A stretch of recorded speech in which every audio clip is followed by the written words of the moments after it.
ನ್ಯಾಯಾಲಯದ ಒಂದು ನ್ಯಾಯಾಂಗದ ವ್ಯವಸ್ಥೆ ಸರಿಯಾಗಿ ಸಾಗಬೇಕಾದ್ರೆ ಎಲ್ಲರ ಪಾತ್ರ ಇದರಲ್ಲಿ ಬಹಳ ಮುಖ್ಯವಾಗಿರ್ತದೆ.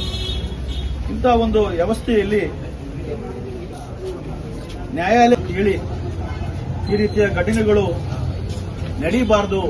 ಈ ಸರ್ವೋಚ್ಚ ನ್ಯಾಯಾಲಯ ಆಗ್ಬೋದು, ಯಾವುದೇ ನ್ಯಾಯಾಲಯಗಳಲ್ಲಿ ಈ ರೀತಿಯ ಇದರ ಇಂದಿನ ಹಿನ್ನೆಲೆ ಏನೇ ಇರಬಹುದು ಅದರ ಬಗ್ಗೆ ನಾವು ಮಾತಾಡ್ತಕ್ಕಂಥದ್ದು ಅಪ್ರಸ್ತುತ ಅಂತ ಹೇಳ್ತಾನೆ ಈ ಸಂದರ್ಭದಲ್ಲಿ ಹೇಳಕ್ಕೆ ನಾನು ಇಚ್ಛಪಡ್ತೀನಿ.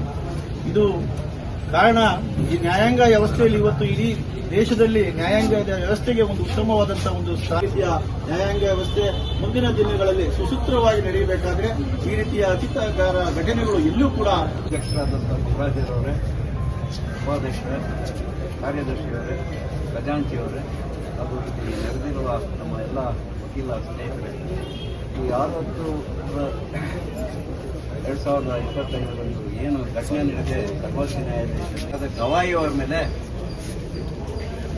ಹಠಾತ್ತನೆ ಶೂ ಅನ್ನು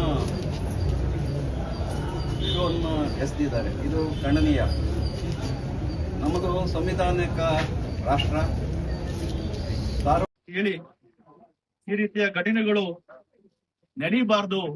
ಈ ಸರ್ವೋಚ್ಚ ನ್ಯಾಯಾಲಯ ಆಗ್ಬೋದು, ಯಾವುದೇ ನ್ಯಾಯಾಲಯಗಳಲ್ಲಿ ಈ ರೀತಿಯ ಇದರ ಇಂದಿನ ಹಿನ್ನೆಲೆ ಏನೇ ಇರಬಹುದು ಅದರ ಬಗ್ಗೆ ನಾವು ಮಾತಾಡ್ತಕ್ಕಂಥದ್ದು ಅಪ್ರಸ್ತುತ ಅಂತ ಹೇಳ್ತಾನೆ ಈ ಸಂದರ್ಭದಲ್ಲಿ ಹೇಳಕ್ಕೆ ನಾನು ಇಚ್ಛಪಡ್ತೀನಿ.